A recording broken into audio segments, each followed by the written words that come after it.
दोस्तों आज का लेक्चर हमारा लूप के ऊपर है। लूप की जो टाइप हम आज डिस्कस करेंगे वो फॉर लूप है। अगर आप देखें हमने जितने लूप्स पढ़े हैं वाइल और डू वाइल, ये सारे एक ही तरह के ही हैं। मतलब इसमें होता ही है कि हमें एक इनिशियल वैल्यू चाहिए होती है, उसकी एक कंडीशन होती है और फिर हम बॉडी में देखते हैं कि बॉडी में क्या एग्जीक्यूट करना है, फिर उसको इंक्रीमेंट कर देते हैं। ठीक है, यही सेम रूल अप्लाई होगा तमाम लूप्स के अंदर, चाहे वो वाइल लूप हो चाहे डू वाइल हो, चाहे आज हम जो लूप पढ़ेंगे फॉर लूप उसमें भी यही रूल अप्लाई होगा। अच्छा, फॉर लूप का जो सिंटेक्स है उसके लिए आप यहाँ लिखें FOR फॉर पैरेंथेसिस लगाएं और इधर आपने वेरिएबल लिखना होता है। जिस तरह हम वाइल लूप के अंदर वेरिएबल लिखते हैं, जिस तरह हमने चेक का वेरिएबल लिखा था, ठीक है, उसको डिक्लेयर हमने वाइल लूप के ऊपर किया था। लेकिन फॉर लूप के अंदर जब हमने वेरिएबल डिक्लेयर करना होता है वो उसके पैरेंथेसिस के अंदर करना होता है मोस्टली। ठीक है, तो मैं इधर करता हूँ इंट चेक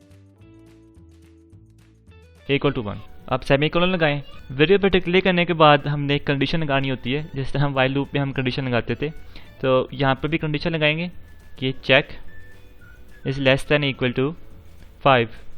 फिर आप सेमीकोलन लगाएं और इधर आपने इंक्रीमेंट लगाना होता है। ठीक है, जिस तरह हमने वाइल लूप के अंदर या डू वाइल के ऊपर हमने लिखा था check equal to check plus 1। ठीक है, ये हमारा इंक्रीमेंट की स्टेटमेंट होती है। या फिर आप इसको शॉर्ट करना चाहते हैं आप इस तरह भी लिख सकते हैं चेक प्लस प्लस। ठीक है, ये लिखें चाहे वो लिखें, वर्क सेम करेगा।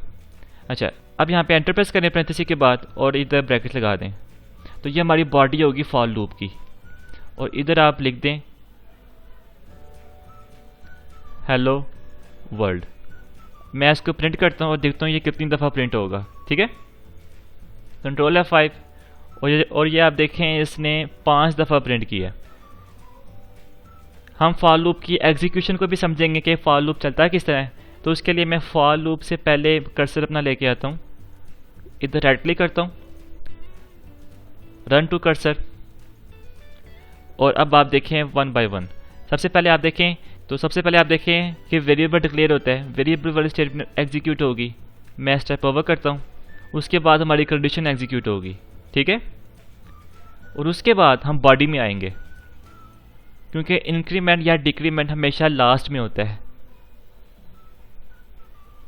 इसको एग्जीक्यूट किया और ये स्क्रीन में देखिए हेलो वर्ल्ड लिखा हुआ आ गया। अब देखिए जो हमारी पहली इटरेशन है वो कंप्लीट होने लगी है। जैसे ही ये कंप्लीट होगी, नेक्स्ट टाइम जब हमारा कंट्रोल जाएगा तो वो सबसे पहले इसको इंक्रीमेंट करेगा, फिर कंडीशन चेक होगी। ठीक है, तो मैं F10 प्रेस करता हूँ, तो देखिए सबसे पहले इंक्रीमेंट होगा। चेक में अब क्या आ जाएगा, चेक में 2 आ जाएगा। मैं ज़रा चेक को पिन कर देता हूँ इधर, ताकि मुझे इसकी वैल्यू पता चलती रहे कि इसके अंदर अभी करंटली क्या वैल्यू है। ठीक है, तो अब ये हमारी कंडीशन चेक होगी, तो मैं कंडीशन को भी पिन कर देता हूँ ताकि पता चले कि कंडीशन हमारी अभी ट्रू है या फॉल्स है। ओके, स्टेप ओवर किया।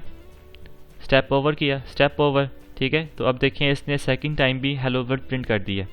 अब दोबारा स्टेटमेंट एग्जीक्यूट होगी, जैसे ही एग्जीक्यूट होगी तो चेक के अंदर एक इंक्रीमेंट हो जाएगा। ठीक है, तो देखिए अब चेक की वैल्यू 3 हो जाएगी। और अब ये कंडीशन चेक होगी, कंडीशन ट्रू है तो हम इसकी बॉडी में आ जाएंगे। अब ये थर्ड टाइम भी ये प्रिंट हो जाएगा, इस तरह 4 टाइम भी प्रिंट हो जाएगा, क्योंकि 4 वाली भी कंडीशन ट्रू होगी। 5 टाइम भी प्रिंट हो जाएगा। लेकिन अब जब इसकी वैल्यू 6 होगी, ठीक है, तो अब देखें ये कंडीशन हमारी फॉल्स हो गई है।